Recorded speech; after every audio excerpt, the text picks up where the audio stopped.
now, he's got the exhaust grounded. I've been dreaming on in my head like I've seen it. A life with meaning. I'll do what I love till my heart stops beating. I'm feeding this demon. Got a taste, can't erase bitterness. What is going on, guys? It's Toby here and welcome back to a brand new YouTube video. Today we got a special surprise for Sully here. So we're going to be installing a Varex X-Force exhaust on the car. Wondering why I'm doing this at night? It is way too hot in Florida to be doing this outside midday. So we got to deal with what we have and work with it. So I'm going to jack Sully up all 4 points on the car pretty much, get the rear lifted up as much as possible, get that stock exhaust off, and then we're also going to change out the valvetronic tips. Being said though, I do apologize for the lack of lighting, but Varex sent this out to me and they want to see what it sounds like on the car. I'm also super excited. So I think you do have two options to run a resonator delete, so that's what this mid pipe is right here, or you have the option of running a resonator. So they include both of that, or both of those options within the package. I think I'm going to go with the resonator delete with the X pipe. It's going to sound super mean. And then these exhaust mufflers are actually valved, so you can open and close them to control how loud the car is. And then we have some 4-inch chrome tips. On that note, the first thing that I'm going to begin with is assembling the exhaust with all the V-band clips, etc., off of the car. Obviously, you don't want to try and fit this while it's on the car, so we're going to go ahead and basically get everything buttoned up with this. This concerns me a little bit because I do have a flange on mine that got welded in, so I don't know how that's gonna attach without going to an exhaust shop, but we'll make best of what we have. As I said, we have a whole bunch of gaskets, bolts, nuts, whatever. So we're gonna slam that with the impact and get everything on. I'm not gonna start the car right now, but I'll include an idling clip of what this car sounded like with the Valvetronic Universal Muffler Kit, which was fantastic. I have absolutely nothing against it. It was a great exhaust. I just want to try out something new because I still am running a factory exhaust on this car. So let's go ahead and put a clip of the valves closed and opened, and then we'll compare it to after with this tomorrow.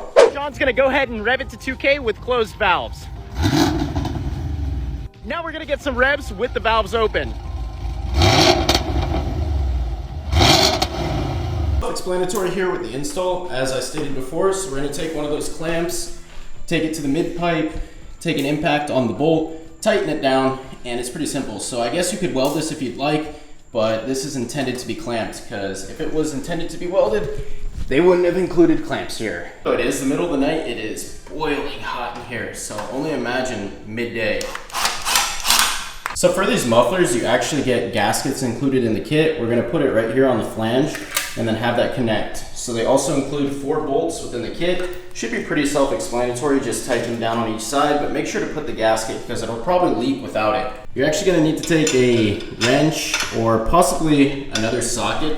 So this is actually a 5/8, just in case if you guys are wondering, and I'm gonna put it on the other side while I spin the bolt with the impact. So that's what I did on this side, and we got a nice and snug fit. Obviously something like this, I can't hold it with my other hand, and I just bent my finger, and I think I ripped my wound back open. But yeah, you hold the wrench while you twist the impact. It is hot, hot, hot. But for the exhaust tips, these 4-inch ones right here, they actually require that you weld. So they say literally right there. If the camera will focus, welding is required. And it is true because I tightened down both of these bolts on the other side, like this one right here that's supposed to clamp it, and it didn't clamp whatsoever. I regret to say this, but from a filming perspective, I don't want to fit this exhaust tonight just so that I can show you guys exactly where everything mounts, because it can get very tricky with the exhaust hanger fitment and all that type of stuff. So I think I'm definitely gonna leave that till tomorrow. What I may go ahead and do tonight, it's already like 11 p.m. by the way, but I might just, drop the stock exhaust because it doesn't take too long. All you have to do is a couple of bolts by the flange in the front by the headers, and then 4 in the middle, and the whole thing should drop out. So I might do that tonight. If not, we'll pick up the vlog fresh tomorrow when we have some sunlight so you guys can see exactly what I'm doing with this car. The next day. Picking up the vlog, we need to drop this stock exhaust. So I already worked out 2 bolts from the header flange, and I've got the car jacked up. I don't know how I'm gonna record this because it's underneath the car, but I'll try my best. So now I've got both of these bolts out here for the flange. Sorry about the shaking, but yeah, this was number 2 and we're all set. I'm only including this part so you guys don't hate yourselves when you're doing this at home. So I stuck a flathead on the back side of the exhaust hanger on the top, right? I'm gonna push down on it and then take it over the nipple right there but it requires a lot of force. So now that all those exhaust hangers are pretty much popped, I'm gonna take apart the bracket that mounts the last one. It's better than struggling with it. So you got two 15mm bolts, one right here, one right there. If you loosen them, the other side will drop. So you'll see, I just did that on this side. So that's the easiest way to get the hanger out. Don't try and pull it out of that rubber. So very simple stuff. We're just gonna slowly loosen each of these. Hard to do. And then, yeah, we should be set. This is what I was talking about. So once you get those bolts off, the bracket should just pretty much slide right on out, and there goes the exhaust. Almost hit me in the face, actually. Rip that stock exhaust off. That's exactly what it looks like. So you can see the size comparison. The stock one's 2.5, this is 3, and it's a lot higher quality piping. So now we're gonna do a start with the dumps and the cam. Just John's neighbors before we do this, because this is gonna be loud.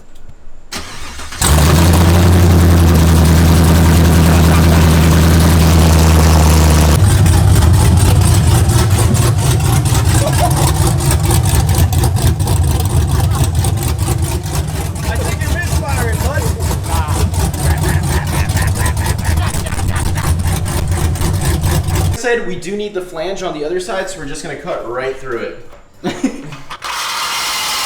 So just like this, we have this side on here now with the flange, and the best welder in all of Florida is gonna hit us up. He's gonna get us right, John? Yes, sir. Is it working?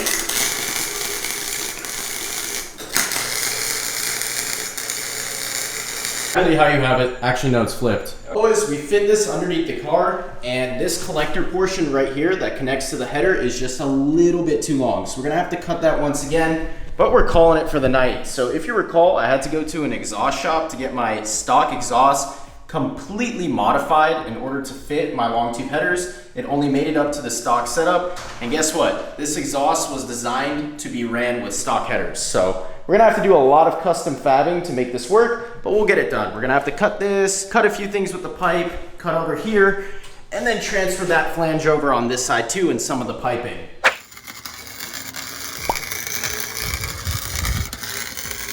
You can see we already did the fab. I welded for the first time on this side. Yeah, I know it's not the best, but at least it won't leak. That's the only thing that matters. And then John's getting the other flange on there, all prepared and ready.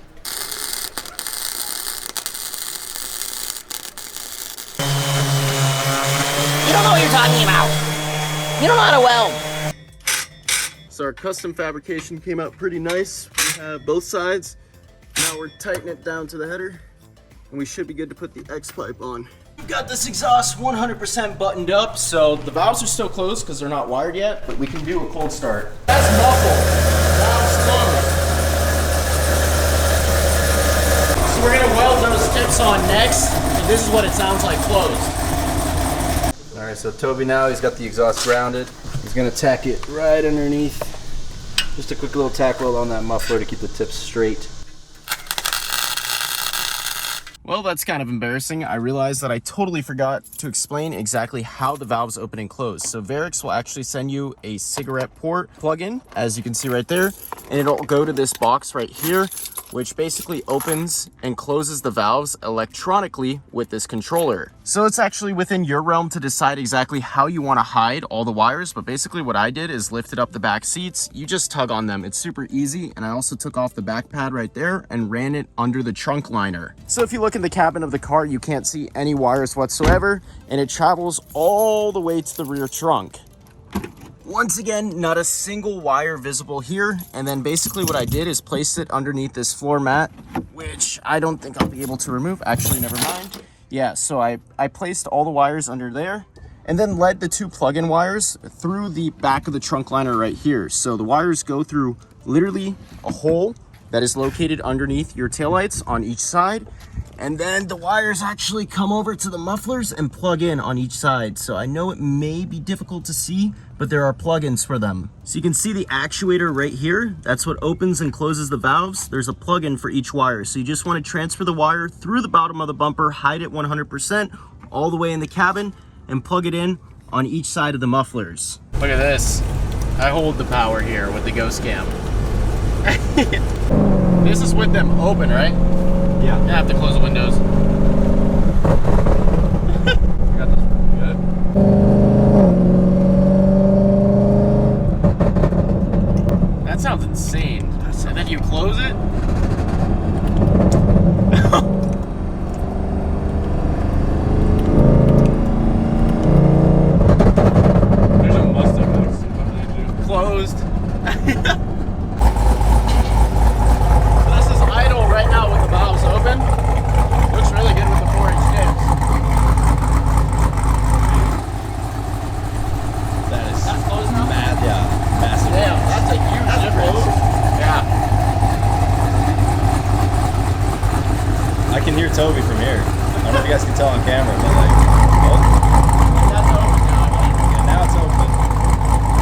So we just pulled up to the movies, but I want to see what this car sounds like in the garage with the valves open. So we're gonna do it one time, rev.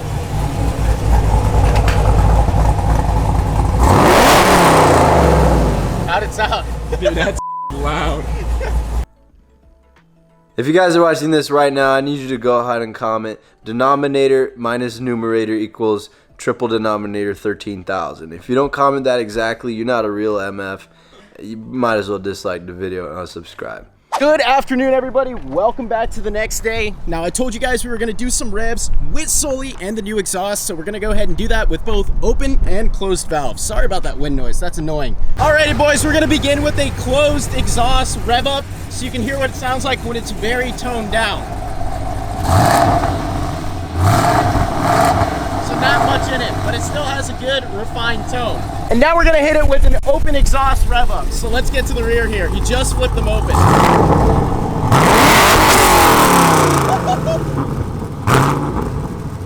One more, John, one more. That sounds insane, fellas. I think we need a flyby with the downshift. How many revs was that? 7. No way. That was like 5. We had to send it up there high up in the RPM for you guys so you guys can actually hear what this thing sounds like. It's nutty. Here he comes.